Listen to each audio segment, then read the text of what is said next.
Hello, everyone. We're back with the Falcons franchise, and today we're going to be getting through the offseason, which could end up being a very busy one for us. I mean, we did just finish with the worst record in the NFL.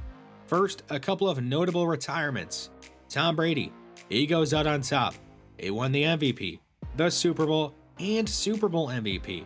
Matt Ryan, he calls it quits after spending just 1 year with the Colts. So we did make a couple of moves at the end of last episode, and those moves, well, they were to hire a new offensive coordinator and a new defensive coordinator. Those are just some changes we needed to make. Let's check out Mock Draft 3. Right now, they have us taking quarterback Michael Mann, number 1 overall, and we likely are going to. I mean, we are going to have a need at quarterback because we have decided that we are going to be moving on from Desmond Ridder this offseason. And with the number 1 pick, we have our choice of quarterback, and I think Michael Mann, he might end up being the best quarterback in this draft class.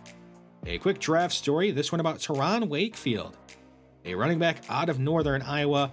He's got good to great speed, but apparently had trouble finding running lanes in the All-Star game. I still think he might end up being a decent player.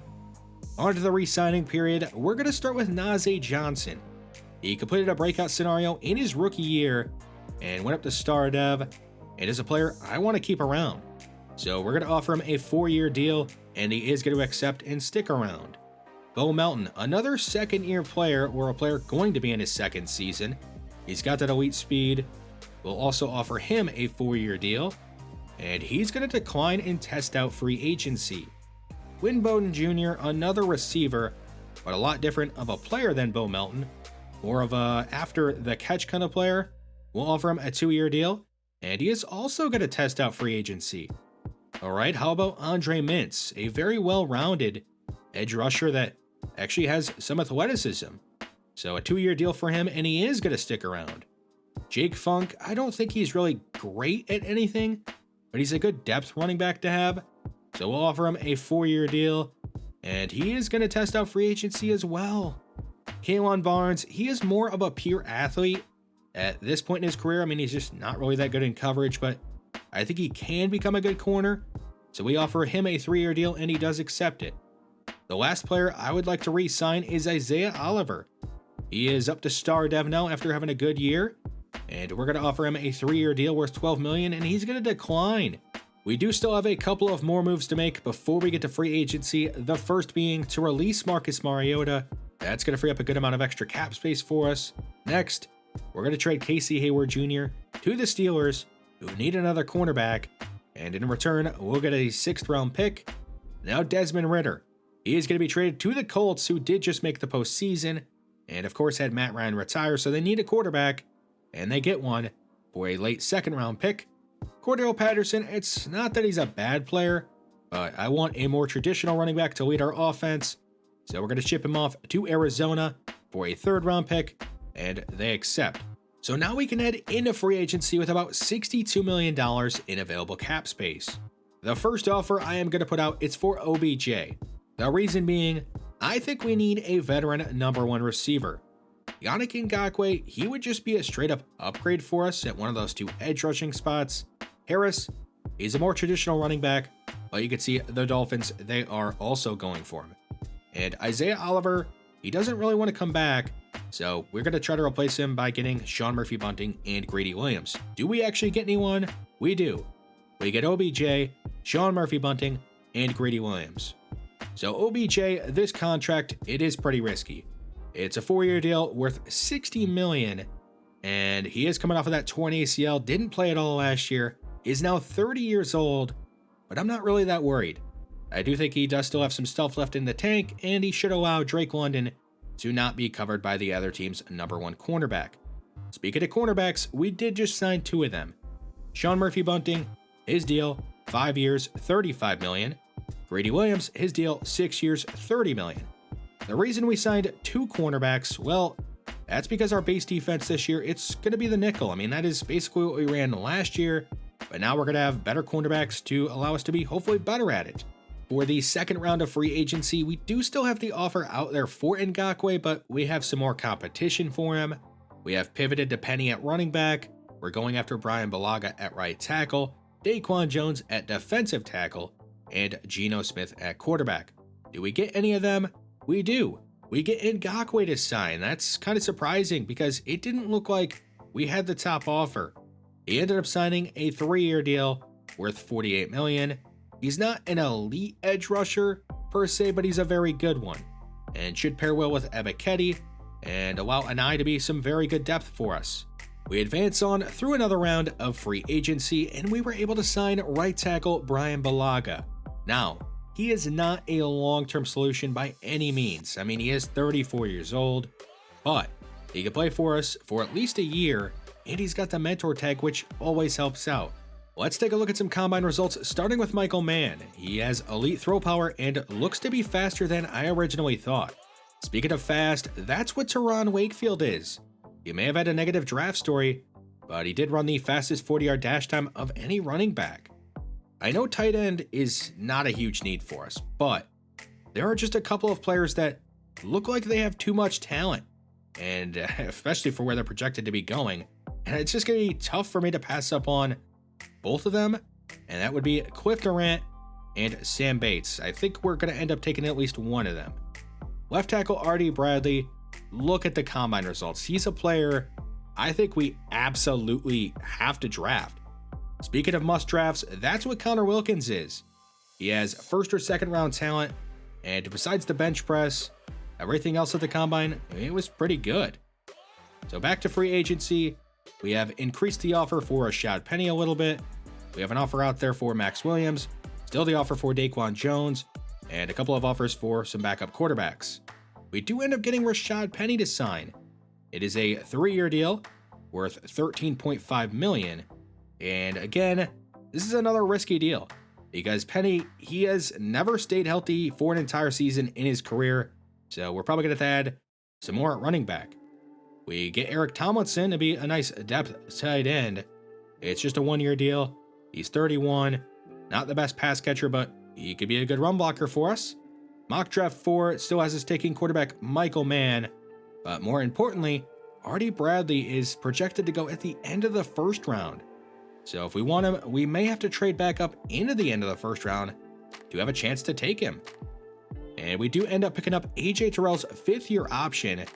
That was a pretty easy decision for me, and now our cornerback room, it's set for at least 2 years. We signed Bobby McCain, Bo Melton, and Gardner Minshew.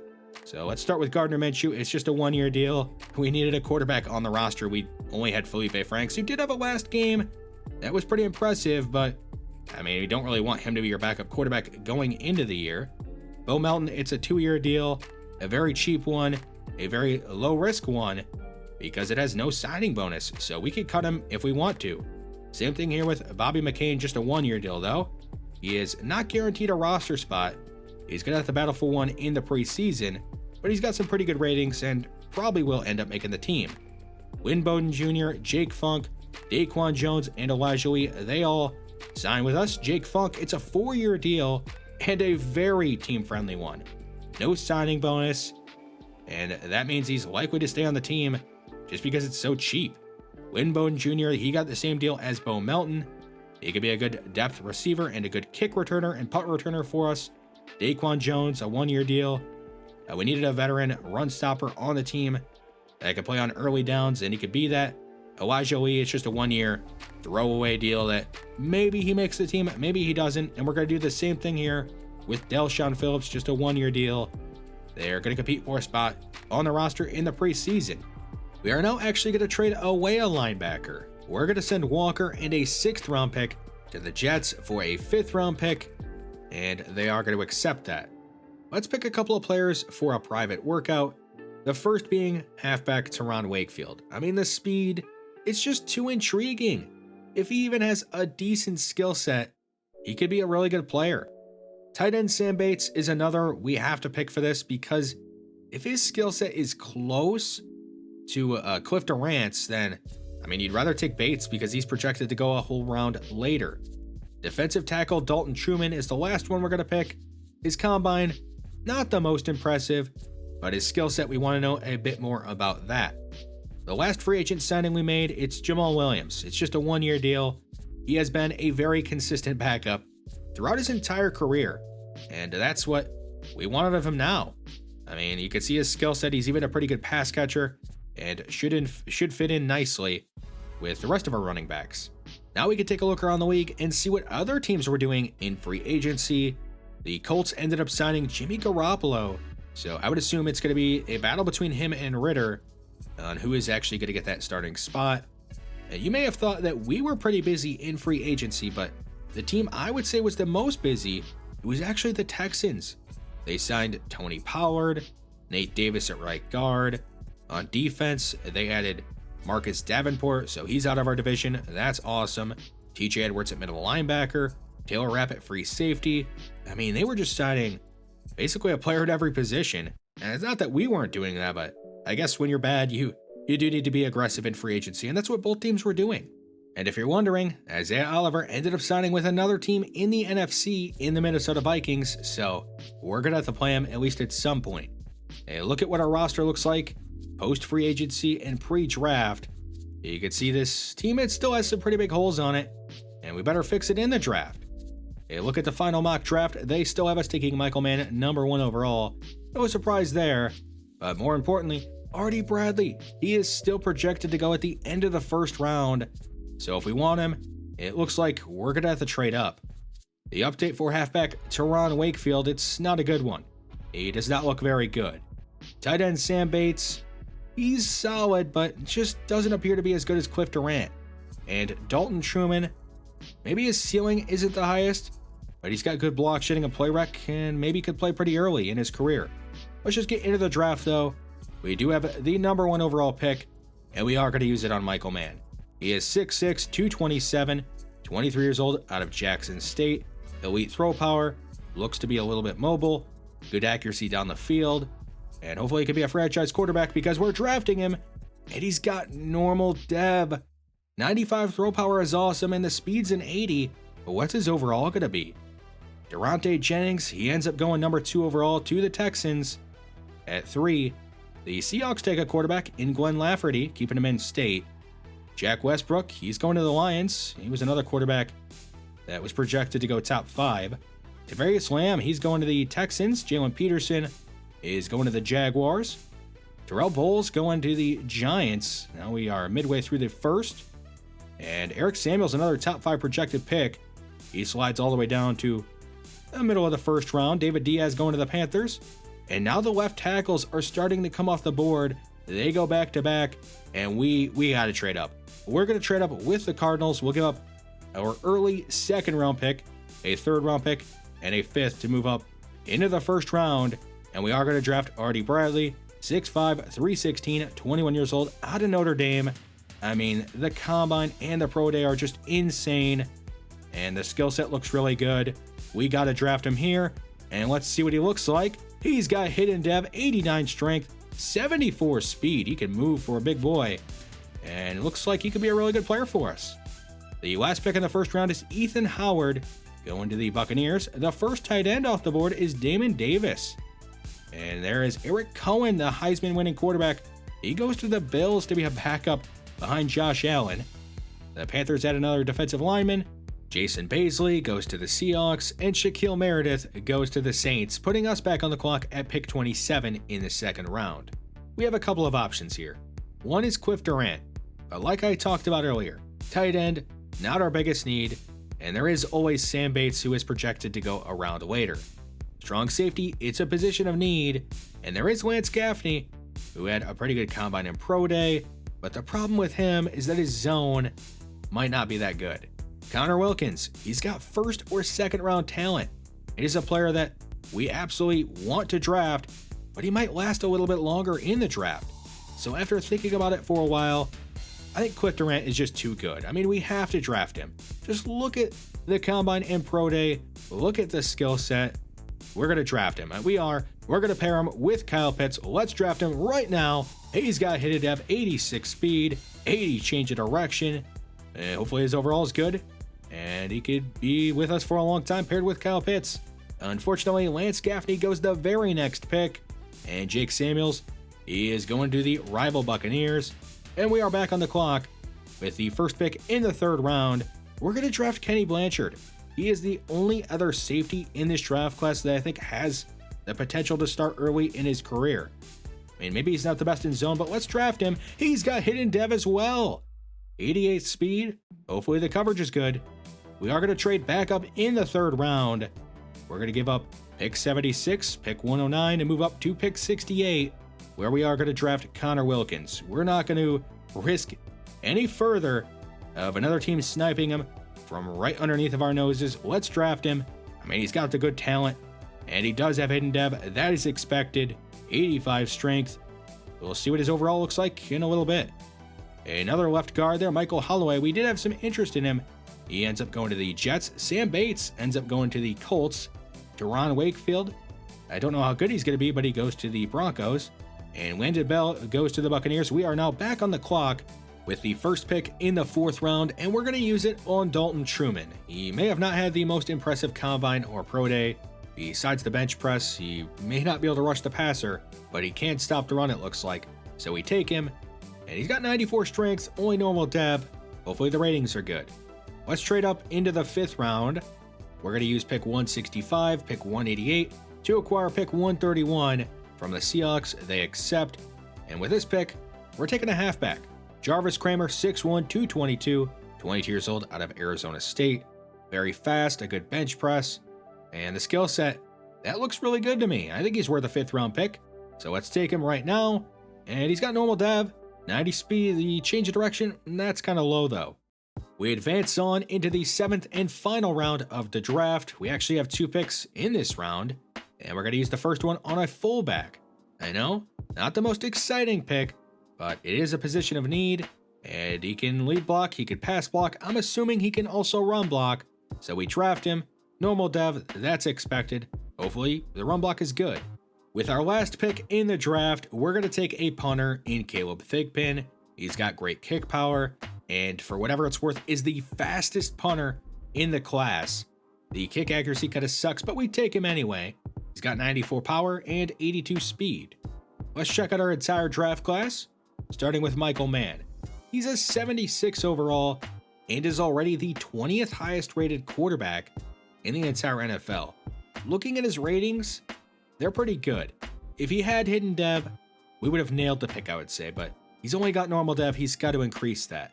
How about the other quarterbacks in this draft class? Well, Lafferty, he does have hidden dev, but he's going to be a statue in the pocket and is also just a pretty big project in general. Jack Westbrook, 73 overall, not a bad player, but he's normal dev. Eric Cohen, I mean, I kind of expect him to be hidden dev. He did win the Heisman. He's not a bad player, but he's going to be stuck behind Josh Allen. Jake Samuels, again, another decent player, especially where the Buccaneers were able to draft him. Glenn Ziegler, the last quarterback we'll take a look at. Not a bad player, but he's also just normal dev. So maybe we did get the best quarterback in this class. Left tackle Artie Bradley. I mean, he's a stud. 74 overall, hidden dev. Needs to work on the pass block power a little bit, but he's good. Cliff Durant, a 72 overall, and a good run blocker, which is exactly what we needed to pair with Kyle Pitts. So I think we nailed that pick. Kenny Blanchard is a 74 overall, and he does have some things that he needs to work on, but he is still a pretty solid player and I think a good pick that we made. Connor Wilkins, I expected him to be good, and he is. A 73 overall, needs to work on the pass block power, but he could end up being a day one starter for us. Dalton Truman, a 73 overall, and the power moves are actually better than I thought they would be. He's a pretty good player as well. Now Jarvis Kramer, he might not be that good. Just a 67 overall, not the best break tackle or the change of direction. The hands, also not that great. He is going to have to battle Tyler Algier, likely for a roster spot. Hunter Walters, we made a good pick here, I guess. He's a fullback and he can block well. And last but not least, punter Caleb Thigpen is a 68 overall. The accuracy is also a 68, but that's fine. Durante Jennings, he is a 76 overall as hidden dev. The Texans nailed that pick. It was a pretty easy one, but he is going to be a very good player. They also nailed this pick. They got Tavarius Lamb, 98 speed. So the Texans, I would say they nailed their offseason. The Seahawks, they not only got Glenn Lafferty, they got Nick Hutton, who looks like he's going to be a very good corner. Jason Baisley may have just normal dev, but he's going to be a good safety. The Jaguars got Jalen Peterson, who we looked at throughout the season. He's got hidden dev, looks like he's going to be pretty good. Tyrell Bowles, he will be paired with Adoree Jackson, who did just lead the NFL in interceptions. Eric Samuels, I thought he would be a bust, but he's not. I mean, as long as he stays healthy, that is.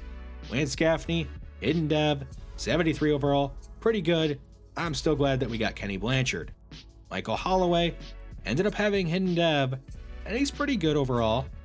Sam Bates, we may have actually gotten really lucky here that we took Cliff Durant over him.